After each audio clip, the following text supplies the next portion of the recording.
Audio Jungle.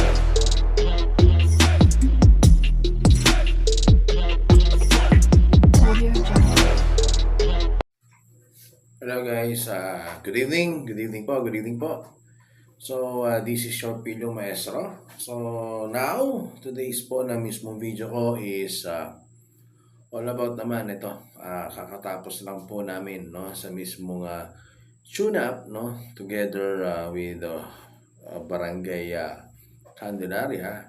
So, thank you so much Coach Joel Yabut no sa mismong pag-accept mo ng mismong challenge ko sa mismong team mo at with that tune up talaga naman marami tayong natutunan ano to tell you nasa pang pito and that's the last tune up po na talaga namang magagawa namin no kami dito po sa mismong barangay Santa Maria na yun nga ho no bago po mag-kick off no sa mismong July 4 it is Friday po no 4 PM po yan no dito sa Barangay San Gabriel dito sa mismong court po no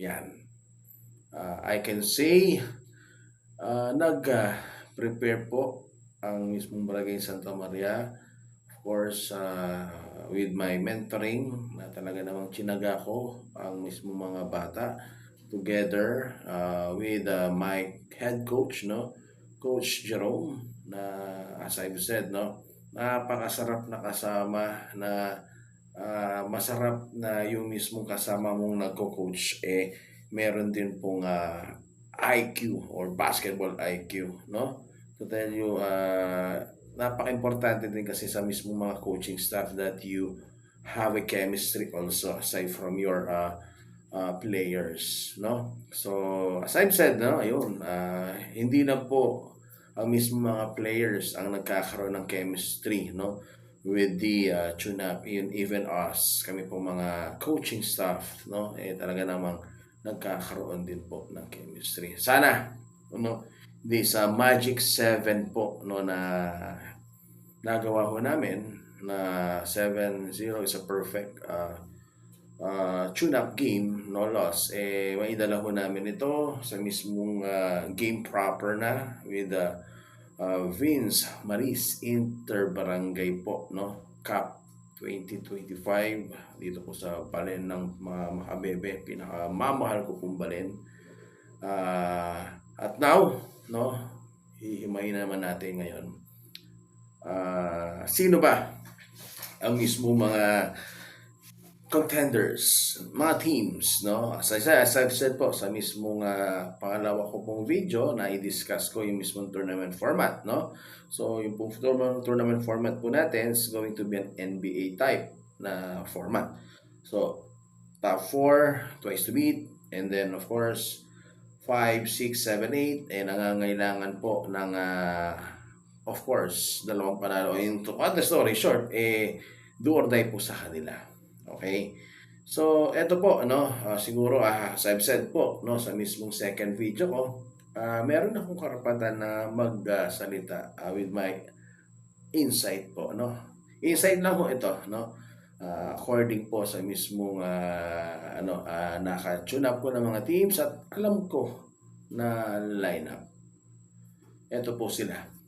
Sa mismong is for me no masasabi ko na number 1 contender dyan ang of course Barangay Telaksan. Bakit? Ba't ko nasabing number 1 contender dyan yung Barangay Telaksan? Well, for me, because of their players and of course our player in Star Fry, experiencado na rin ho yan.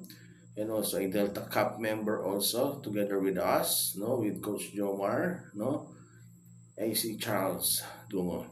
And of course, pangalawa at hindi rin pahuhulihan, isang masabi na natin professional player na rin, ano, it's from the collegiate level na, it's Bench De Jesus. At dagdagan mo pa, no, ng point guard, no, na What's the name of that guy? Yung Malapeni di pala Penny, Tim Hardaway na body built. Lozano. Yeah, I remember him, no? Lozano, no? So, those are the core na nakikita ko natin with the Barangay Telaksan, at meron silang mga shooters at the same time meron po silang mga good role players, no? So, kaya masasabi ko, no, na number one in my list sa mismong East is the Barangay Telaksan.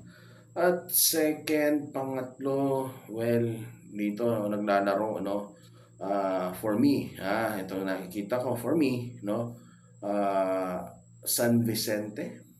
Okay? Bakit, no? It's very surprising, no, with the recent tune-up na alam mo, nag-iisang tune-up lang ba whatsoever, no? Pwede maging number 2, 3, 4. Naglalaro ho doon yung mga yan. Sinasabi ko si Barangay San Vicente because of, syempre, yung coach nila. Kasama kong coach ho sa Star Fry, my head coach, no? Si Coach Jomar Alfonso. And of course, ilagay mo pa yung mismo mga 3 cadet ho namin with the Star Fry, led by, of course, It's Alfonso, anak po ni Coach Jomar ho yan. Pangalawa, of course, it's Rian Ducot, no? Ay legit na talaga namang nag-Delta rin ho yan, no? And Delta Cup, no? And marami na hong talaga namang experience din si Rian. And dagdagan mo ba si Byron Fusolero the Pistol, no? Talaga naman na shooter. Kinukuha nga namin si Byron dito sa Barangay Santa Maria. Kaya lang, sad to say, ang mismo requirements po syempre, you need to be registered po sa mismong barangay ninyo, and at the same time, kung halimbawa hindi naman registered, possible din na with your PSA nagre-reflect po doon yung mismong Barangay Santa Maria na doon po kayo residence. So, napakaganda po, no, ng mismong requirements, no, na hinihingi, at napakatawag ko dito, napakaganda, legit, no, na talaga namang lihitimong taga Makabebe, no, with their pride of barangay, doon sila makakapaglaro, no. Napakaganda po niyan. Kaya to Commissioner, no, Randy Idol Banyega, and of course the rest of the group of the committee ng mismong Vince Maris, no, Inter-Barangay Cup 2025, saludo ako, no.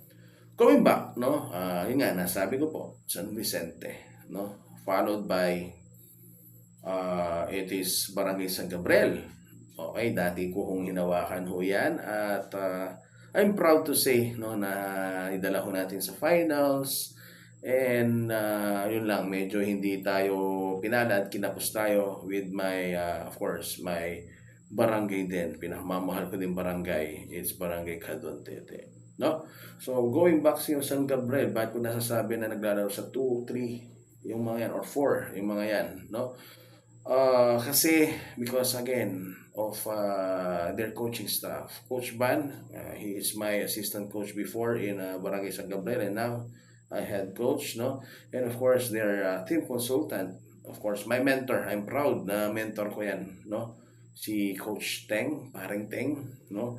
Na talaga naman, when talks about basketball IQ, napakalalim ng mismong experience. Kaya, nung naka-tune up namin, nakita ko yung sistema, no? At the same time, yun nga, what they call this one, na masasabi ko, no, na contender. Why? Bukod pa kay Sir Teng, meron silang standout na isang cadet ho namin again, no, sa mismo Star Fry, si Kenneth Duwag, na talaga namang masasabi kong 1-2 at legit na shooter at playmaker, at talaga dadala ng team. At syempre, ang katulong niya dyan is another Duwag, it's Ivan, na kasama din natin, it's a player din in our intertown dito sa Delta Cup, no? And mga other na mga rising stars, no, sa mismong Barangay San Gabriel. At nga pala, idagdag natin si LJ, no? Okay, so si LJ, ay dagdag natin yan, si Velasco, no? Na masasabi ko na pwede na maglalaro sa 2-3-4 ang Barangay Sagam Prayer together with the San Vicente, no? And followed by, of course, 2-3-4 again, no? Of course, my beloved na barangay, pinakamamahal ko din barangay, no? Barangay Cadvantete, no?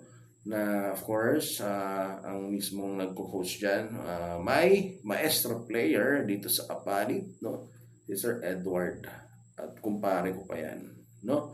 Na bakit ko masasabi na naglalaro sila 2-3-4, no?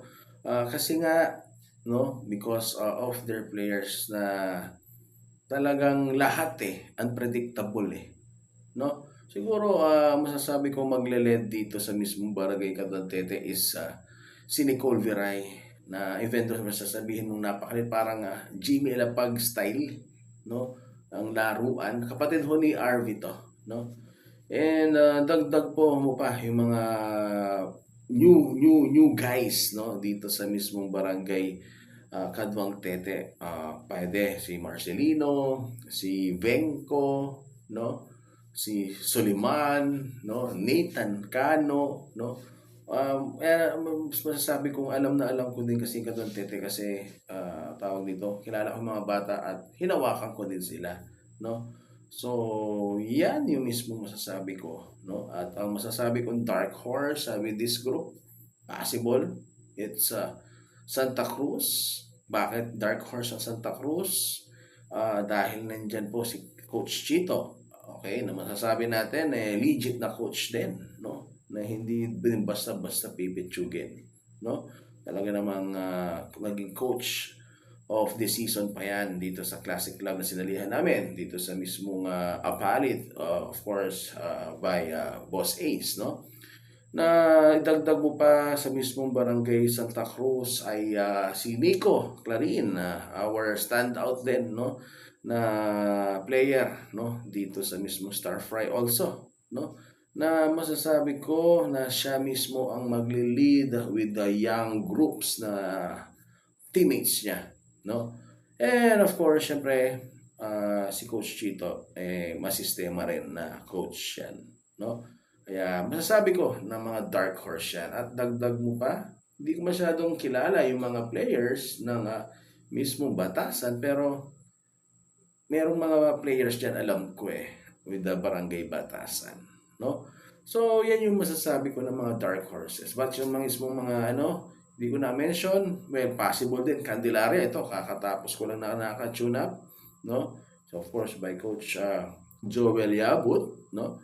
Na nandyan yung mismong anak niya, si Wallace, no? Si Care Anthony, no? Na masasabi ko din na possible din na magiging dark horse yan. At dagdag mo pa si Sherwin, the big boy, no? Na nag-improve ng laruan at ito, kasalukuyan, no, na naging player din ni Coach Richard yan, no, sa mismong Colgante. And the rest, well, wala akong masasabi sa mga to, no, na pwede maging compete or pwedeng ay surprise na mga teams, no. Pero for now, yun lang yung mismong analisa ko. Kasi nga, itong mga teams na ito nakatapat ko at alam ko yung mismong mga players dito at sino nag-handle. So, yan po ang mismong masasabi kong prediction or analysis, no, sa mismong East. Is this just a prediction? Sana walang ma-offend sa mismong mga hindi ko na-mention na teams. Pero ito lang po yung mismong nakikita ko, no? At dito naman, no, sa mismong West team, no, kung saan nandun kami, ang Barangay Santa Maria, which is sila naman yung mismong pinagbilingkuran natin because of barangay ni Mrs. yan. Baka nagtataka kayo, ba't napunta naman ako sa Barangay Santa Maria? Well, nandun si Mrs. At the same time, talagang doon na rin ako naglalagi, no? Okay? So, with this, well, nakikita ko, sabi nila, no, it's very flattering, no? Kami daw ang magiging contender dyan together with Consuelo, no? At of course, possible din na mga dark horses dyan is of course San Rafael. Pwede kasi maganda rin yung mismong lineup ng San Rafael. Nakikita ko nandiyan sa Segovia, no? Dito naman sa Consuelo, no, Consuelo is really known, no, as a contender team parati naman yan. Hindi nawawala as a contender yan. Of course, nandiyan yung mismong coach nila na naging player din namin, no, si Swing Daniel.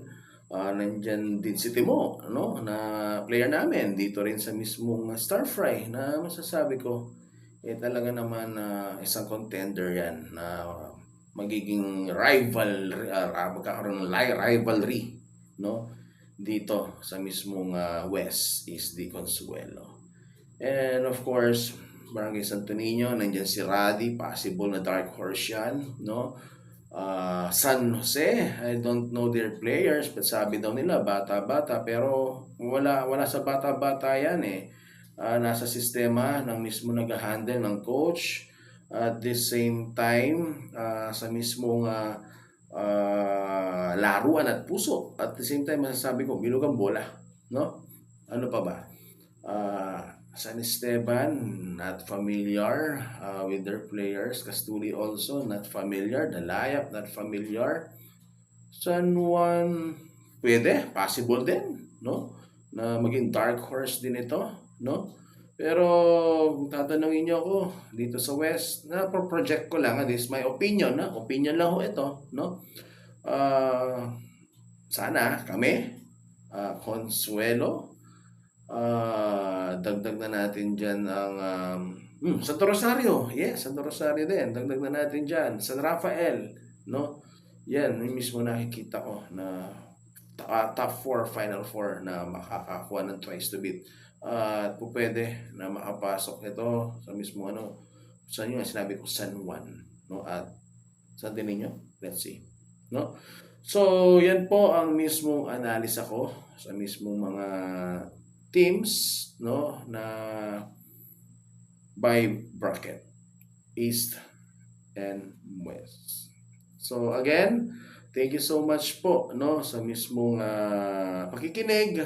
At the same time, on Friday, opening ho natin, meron ho tayong ball games dyan, meron tayong slam dunk dyan, meron tayong 3-point shootout dyan. And Saturday, Sunday, meron din ho tayong ball games. Well, ang ginagawa kong venue ngayon is ang mismong court po dito sa San Gabriel. And of course, ito, na-chat din ako ni Idol Randy na pinapaayos na din, no, yung mismong court ho namin dito sa mismong Barangay Santa Maria.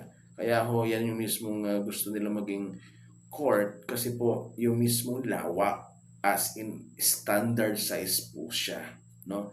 Yung si Barangay San Gabriel at saka Barangay Santa Maria, no?